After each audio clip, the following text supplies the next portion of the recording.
The Assumption, 2021. Every few months I give myself a week without any appointments that will give me some time for some serious study to immerse myself in some books. And this week has been one of those occasions. One of the books I've been reading was a new book by Sohrab Ahmari, the Iranian-born convert to Catholicism, in which he tries to make sense of the chaos of today's society by looking at some of the great religious and philosophical traditions of the past.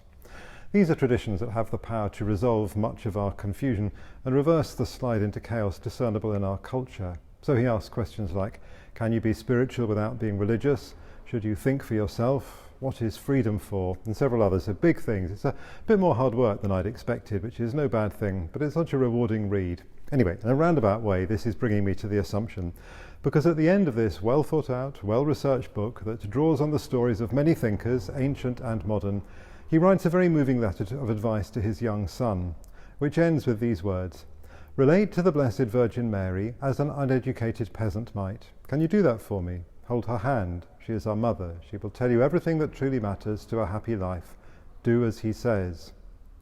So the book that addresses some of the biggest questions of life in great detail with lots of research and thought ends with advice to relate to Our Lady as an uneducated peasant might. What's that all about? Well, of course, it's no accident. He is far too intelligent and spiritually switched on for that.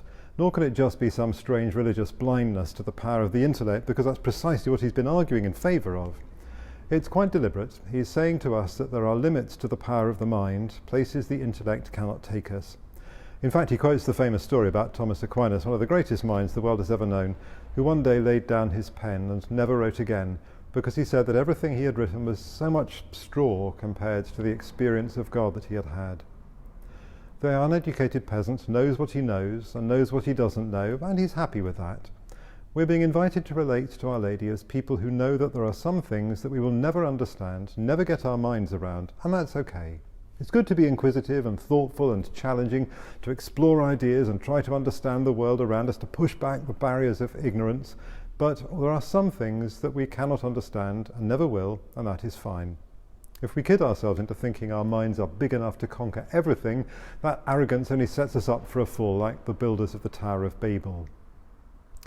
His advice to relate to Our Lady as an uneducated peasant might is the little piece of grit in the oyster of intellectual craft that's going to turn into a pearl of devotion.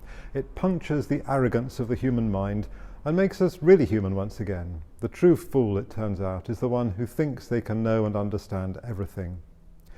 So how might the uneducated peasant relate to Our Lady? He'll not be too worried about exactly what the dogma of the Assumption means or how it works or what happened. He'll be happy just to know it's true. But what will matter is to know Our Lady as a loving presence in his life. He or she will know that when the Lord performed his first miracle at the wedding in Cana, Our Lady was there. She was there all through the child's growing up and as he was preaching, and then she was there beneath the cross. And when the disciples gather together after the resurrection, she is there too. She does speak, and we know some of the things she said, but above all she is there, present and filled with a tender love.